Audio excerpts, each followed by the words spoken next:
Hello, everybody, and welcome back to Occult Perspectives. Let me move this table just a little bit closer. That'll make life easier for this video. That way I'm not leaning forward too far the whole time. All right. I hope all of you have been well. I know I have not been posting as many videos lately. I've just been keeping busy, enjoying life. I hope you all have too. I hope everything that all of you need, your needs, your wants are manifesting in your life for you, and that everything's coming together as we move forward. So on that note, I just want to talk about a couple things before I start this video. This video is going to be about the Divine Comedy. I'm going to continue the Dante series. I think I'm on like part 6 or 7 now. I could be wrong. I've got quite a few Dante videos now, and we're only into Canto 2. We're almost done with Canto 2. So hopefully by the end of this video, we will at least finish Canto 2 and be getting into the beginning of Canto 3. I've checked my notes that I've written for the Divine Comedy, and I've actually written notes for all the way through, it looks like almost Canto 7. So I have my notes already written out. It's just a matter of setting aside the time to film these videos, to do these videos, and get all this information together and disseminate it, basically, because we are dissecting different works. We're doing the Divine Comedy, we're doing the Hierarchy, we're doing Albert Pike's Morals and Dogma.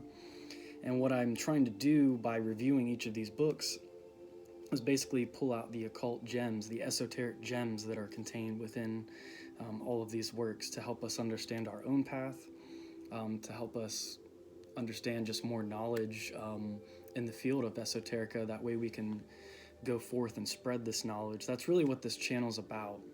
People who have asked me why I started this channel, I had a lot of questions pertaining to ceremonial magic, even though I had read a whole bunch of books, and I've done the LBRP for so long. I wanted to share from my perspectives. My practice is Western ceremonial magic, and I understand Freemasonry pretty well, which goes in with the whole, ceremonial magic thing, the Solomon tradition, the whole Bible story. That's what I was raised on, so that's the system that works best for me.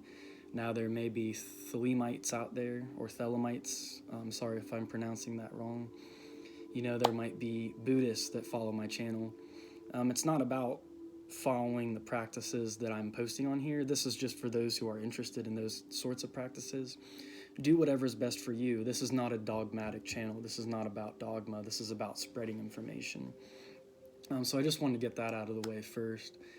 And then one more thing before I get into the Divine Comedy is I have been watching a channel. It's called New Life Tools.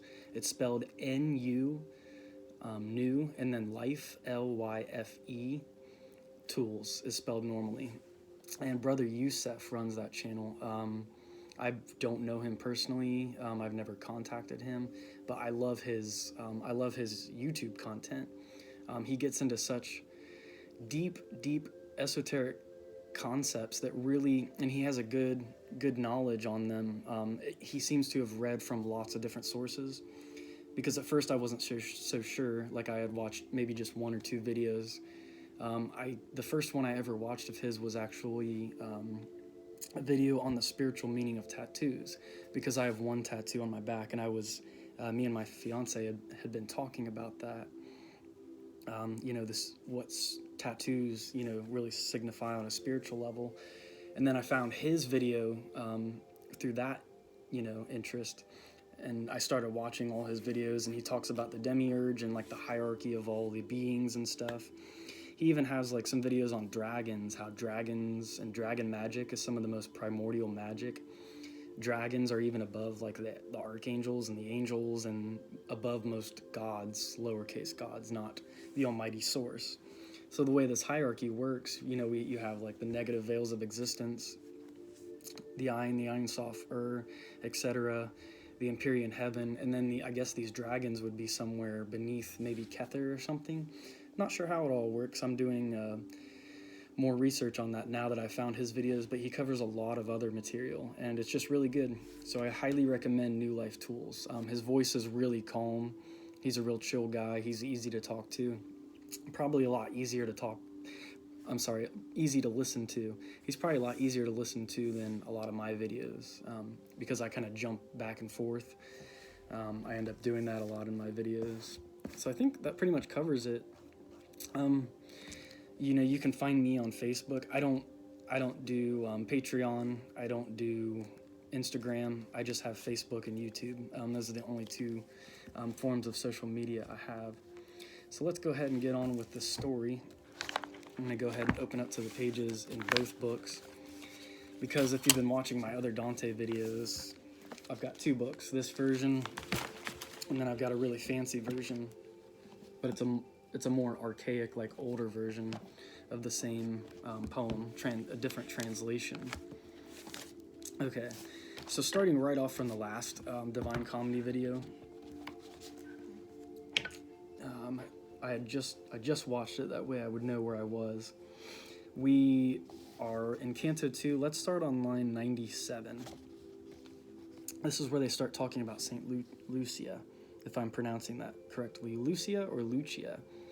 And I remember in the Dante video game, the Dante's Inferno game, that Saint Lucia plays a little bit more of a crucial role than she does in the story, but she's still important. She's part of the hierarchy of sending, as we talked about in prior videos, of sending Beatrice down to the material realm. The material realm so that she can intervene on behalf of Dante. So let's see here. And it was she who called upon Lucia, or Lucia. And Lucia means, if I can find it, it means probably referring to Saint Lucy, the patron of eyesight, whose name means light. Hence, she represents vision and God's grace in this instance. So that's pretty cool.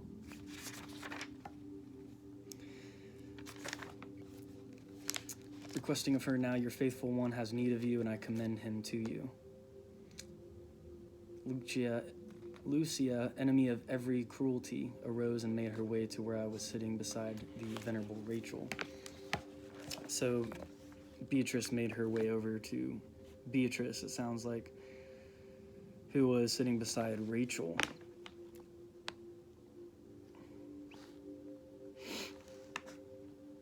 And yes, when it was saying your faithful one, referring to Dante, of course, because it says, now your faithful one has need of you, and I commend him to you. That's Lucia talking to Beatrice. Sorry, there's so much going on. Jumps back and forth. Your faithful one is Dante, who appears to have had a special devotion to Saint Lucy, perhaps because of an eye illness he once suffered. That's an interesting side note. So maybe he was actually talking to Saint Lucia. It gets kind of confusing. And Rachel was Jacob's second wife in Genesis. So this is more biblical symbolism that's going on here. Let's see what the older version of this part says. So I'll read that again, that section from 97. And it was she who called upon Lucia. Beatrice called upon Lucia, requesting of her, now your faithful one has need of you, and I commend him to you. Okay, so your faithful one is Dante, who did, as it said in the notes, he had a special devotion to St. Lucy, because she is the patron of eyesight, because he had bad eyesight. Now your faithful one has need of you, and I commend him to you. Lucia, enemy of every cruelty, arose and made her way to where I was, sitting beside the venerable Rachel.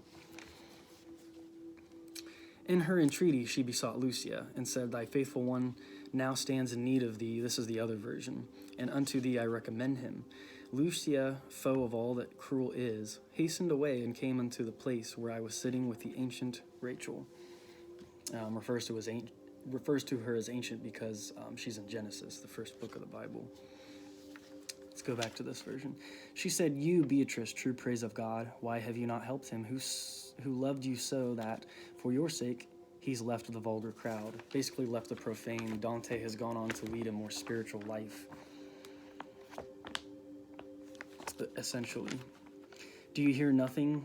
Do you not hear the anguish in his cry? Do you not see the death he wars against upon that river, ruthless as the sea? And by that river, they are referring to symbolically the river of evil, which threatens Dante with spiritual death. So basically, Dante's getting caught up in the physical world. Let's go ahead and read that line in the older version here. Beatrice, said she, the true praise of God, why succorest thou not him who loved thee so? For thee he issued from the vulgar herd. See, they're the profane, but here in this older version they refer to it as the vulgar herd. Dost thou not hear the pity of his plaint? Dost thou not see the death that combats him beside that flood where ocean has no vaunt? Never were persons in the world so swift. Oh, there's an ad on the TV. I had some tones playing in the background. All right, let's jump back over here. Okay, we left off talking about the river, and then I read the older translation. Just trying to get through this second canto here. At least want to get that done before I finish this video. No one within this world has ever been so quick to seek his good or flee his harm as I, when she had finished speaking thus, to come below, down from my blessed station, her station in heaven. You'll hear that a lot in some esoteric groups, being at your station. That's reference to where we are in our lives. How can we best serve God in creation from where we are, the things we have, the blessings we have, and how can we spread that out in manifold abundance to the rest of the world. I trusted in your honest utterance, which honors you and those who have listened to you. When she had finished with her words to me, she turned aside her gleaming tearful eyes, which only made me hurry all the more. And just as she had wished, I came to you. I snatched you from the path of the fierce beast that barred the shortest way up the fair mountain. What is it then? Why do you resist? Why does your heart host so much cowardice? So Dante is nervous. He's fearful.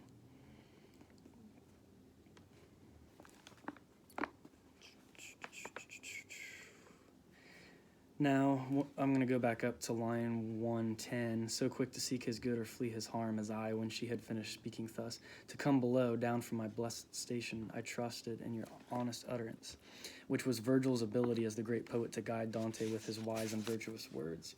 Basically, Beatrice trusted in Virgil's ability to lead Dante back to the Empyrean, so to speak.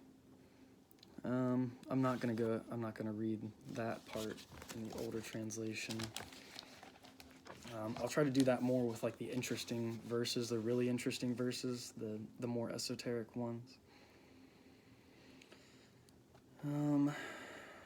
Let's see what other notes I had in here.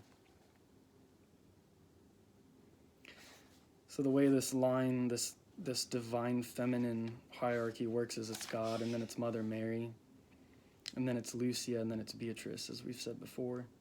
Mary calls upon Lucia to go to Beatrice, who is sitting beside Rachel. Divine chain of love for Dante. Lucia is the enemy of every cruelty, which God has also referred to that as well in this book. I don't know if we covered that in previous Dante videos, but I know that at some point in the notes I have read that as well.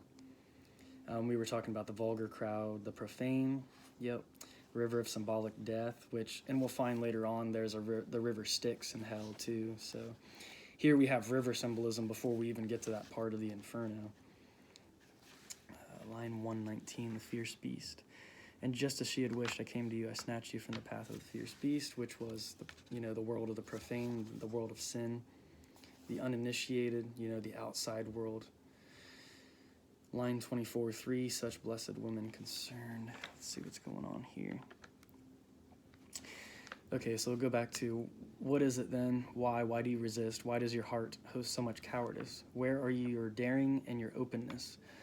As long as there are 3 such blessed women concerned for you within the court of heaven, and my words promise you so great a good. I kind of want to see what they put in the older version here.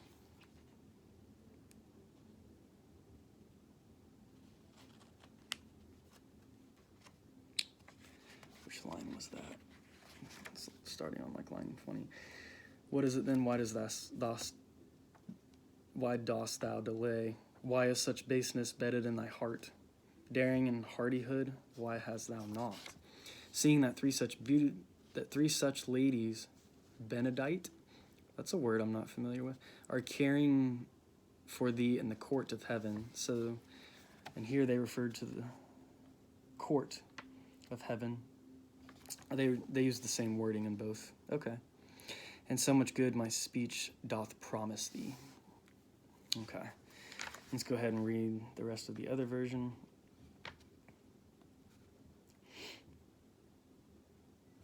As little flowers which the chill of night has bent and huddled when the white sun strikes, grow straight and open fully on their stems, so did I too with my exhausted force, and such warm daring rushed into my heart, that I, as one who has been freed, began. This is very symbolic of, when you're just feeling down, you're feeling at the bottom of life, you are, sometimes you're just beat down by everything. And then you get this hope of this inspiration, and I think maybe we'd already even talked about this in a prior Dante video, but this stirring of the emotions, and I'll go ahead and read it here again. Even as the flowerets by nocturnal chill, bowed down and closed, basically the flowers are about to die, when the sun whitens them, uplift themselves all open on their stems, such I became with my exhausted strength, and such good courage to my heart there coursed, that I began like an intrepid person. So like he became alive again because he realized that these three divine women had so much love for him. O she compassionate who succored me, and courteous thou who hast obeyed so soon the words of truth which she addressed to thee. Thou hast my heart so with desire disposed to the adventure with these words of thine, that to my first intent I have returned. Now go, for one sole will is in us both. Thou leader, and thou Lord and Master thou, thus I said to him, and when he had moved, I entered on the deep and savage way. So yeah, this is when Dante starts to descend. He's setting out on the journey. That was the old version. Let me go ahead and read you the end of the new version. O she compassionate who has helped me, and you who courteous obeyed so quickly the true words that she had addressed to you. You with your words have so disposed my heart to longing for this journey. I return to what I was at first prepared to do. Now go, a single will fills both of us. You are my guide, my governor, my master. Sounds like Dante was referring to Virgil here. These were my words to him, yet when he advanced, I entered on the steep and savage path, because they're in the woods, but they actually have to, this is, in Canto 3 is where they actually come to the gates of hell. They have to descend, underneath the woods, and then they'll come out up on the other side into Mount Purgatory, and that's a weird thing we'll get into at the end of Dante's Inferno, where basically they climb up, or they climb, down the devil's legs. I think they climb down his legs or up his legs, I can't remember, but then basically the whole world is flipped over, and it seems like they're still moving in the same direction, but they're coming up through the earth, on the other side of the globe. It's weird how the ancient map of Purgatory, basically the Ptolemaic view of the universe, I believe had the earth at the center rather than the sun, and then the different spheres of existence. I'm not going to get into astronomy or astrology or any of that stuff right now. As far as that kind of information goes, I understand the archetypes of what all of the zodiac signs are. I've come to understand what they represent in people, and what they represent at their core archetypal aspects. But as far as the way the planets are, what the nature of the stars and stuff truly is, there's so much mystical knowledge, especially when you get to Paradiso in the Divine Comedy, that it kind of changes your perspective from the universe being just this, from a scientific perspective, of being this materialistic, mechanistic thing, to being something that's more alive, and it's more of a dimensional thing. We don't just, it's like the world around us changes as we vibrate differently. So moving through these planetary spheres and stuff, you start at the bottom of the tree of life, Malkut, move up to the moon, then to Mercury, and then Venus, and then the sun, and then Mars, Jupiter, up through Saturn, the zodiac belt, and then you get to Kether, which is the crown. That's, you know, where Source is supposed to be, but then there's even the 3 layers of existence beyond. I think that's, rather than being a literal map, even though the map does represent real forces, it's more of a symbolic map for existence. And each of those existences is a different, they all exist simultaneously, they're all connected, but they're at different vibrational states. And the material realm is just where we happen to be right now. So that's how I kind of view more like different realms of existence, like rather than there being a literal heaven, hell, like these different dimensions and stuff. The story of Dante's Inferno, it's more symbolic, and he was writing the story back in a day where we didn't even have all the technology we have now, yet they still had a great understanding of the human soul, you know, the journey of the soul, the true great work, you know, basically our souls ascending back to the state of grace, the perfection that we came from before.